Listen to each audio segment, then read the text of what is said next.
This channel supports Extra Life in its efforts to raise money for the Children's Miracle Network. For more information about how to donate and join in their efforts, go to the link displayed here. Extra Life. Play games, heal kids. What up, everybody? This is your boy Black Magus, and Microsoft put on a hell of a press conference. I love their presentation. Love what I saw. The games that they showed were great. Features that they're bringing to the Xbox, cool. Of course, for me, the biggest thing was the Play Anywhere aspect. In particular, the fact that they're going to have PC versions of pretty much everything that they publish. Now, if you own an Xbox One and you buy it on Xbox One, you will get a PC code so you can get a copy of that game on PC. The saves will transfer over, and you can still play with Xbox One people. So it's cross-play in that aspect, which is really, really cool. But that and the fact that they're also going to publish on PC as well is the thing that stands out the most to me and kind of slightly makes me shake my head, not in a like, bad way, because I understand. I mean, you have to think, I'm old enough to remember when Microsoft was a PC publishing only company, when they used to only publish PC games. There was no Xbox. I sadly have lived long enough to see a time where an Xbox didn't exist. The name didn't exist. There was no Duke controller. The Sidewinder was Xbox Premier controller, and it was PC only. You know what I mean? Yeah. Xbox Live didn't exist. There was the Microsoft Gaming Zone for PC. I'm that old, people. I'm that old. So I remember Microsoft's roots, and they had some very, very good PC games. Where the PC thing fell apart, of course, was the Microsoft the games for Windows program, where they were kind of trying to, I guess you could say, bully people into making sure that the games were compatible with their store, kind of to take away from the Steam system that grew to be the premier platform to purchase and play games through on PC, and kind of the mistake that they may be making again with the Windows 10 gaming thing, because they've made a point of saying, if you're going to do a Windows 10 game, we would prefer you do it through Windows 10 gaming type of thing. They want everything to be compatible to that system, or to be Windows 10 only. That's their ultimate goal. Whereas Steam, you can still do whatever platform you want, as long as it's like Windows 7, Windows 8, Windows 10, Mac. I believe there's a Steam client on Mac as well, Linux. But yeah, at this point, why buy an Xbox if you do own a gaming PC, or you're looking to get a gaming PC? I have a PC that I'm able to game on. I do mostly work on my PC, but it's powerful enough. The i7, the 950, 16 gigs of memory. I have enough power on my PC to play games at like between a mid to high level, and get if you want to talk about technical stuff, I can get a better technical experience than I can on an Xbox One, even on the one that's going to come out, the Scorpio that they announced. So nothing they did in their conference made me want to buy the console. Is this a problem? I don't think so. Because you're still going to have people who are going to just want to be console only. So you're still going to get those numbers. But you also have to think that you're getting a large number of people now starting to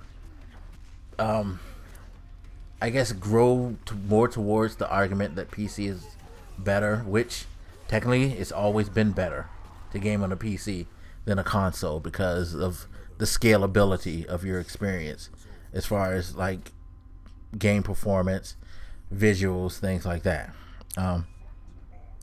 Some people that really doesn't matter. They just want to get something that they feel like is just more accessible, will always play the games, because that's another thing.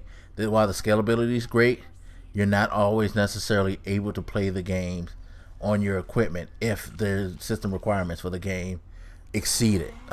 Whereas there's no such thing on consoles as games exceeding the requirements of your system. You know what I mean? So the accessibility, the knowledge that like when I get it, everything that comes out for it, I will be able to play regardless. Things like that make consoles very, very appealing.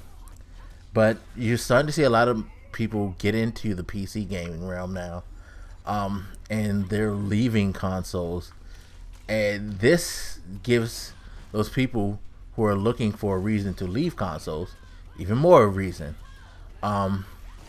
because if you were leaning more towards the Microsoft side of console things, well, there you go. You can get pretty much all their games, and you're probably not going to get them day and date. I think Microsoft's a little too invested in the Xbox platform still, even though I think eventually you're going to see them as totally run away from making Xbox hardware. I think they still have enough investment, especially with the Scorpio coming out.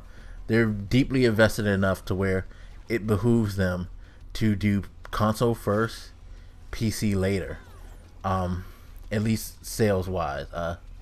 They may do, if they do day and date, they probably do digital on PC only, trying to get more sales out the Windows Store, which, hey, that's not a pretty picture right there. But of course, now you got the Play Anywhere thing where they're giving you a PC game if you buy the console game.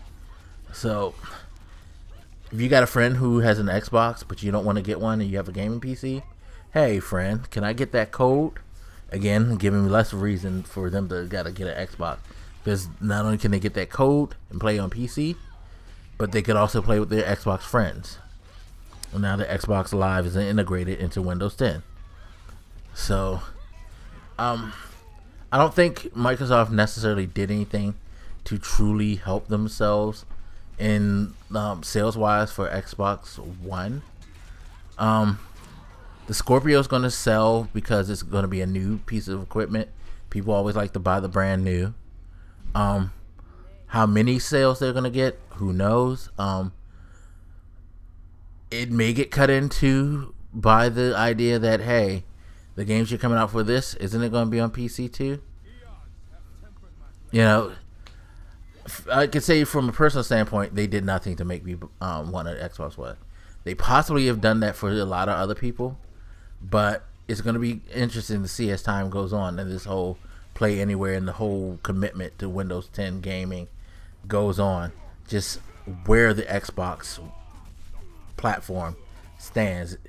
It seems like more and more as time goes on, Xbox is becoming less of a platform and just more of a brand, and that brand could easily be carried to PC. We can go from just calling it Windows 10 gaming or Windows gaming to Xbox PC gaming, because Xbox is the brand now.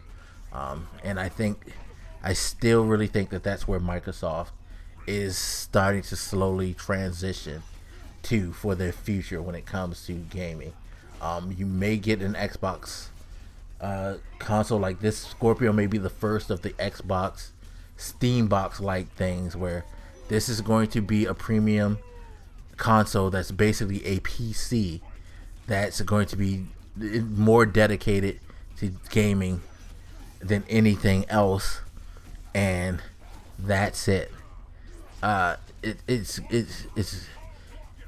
I don't know. We'll see. I think it could do better than the Steambox, definitely, because again, Xbox is a brand, and that might sell it well. But we'll see.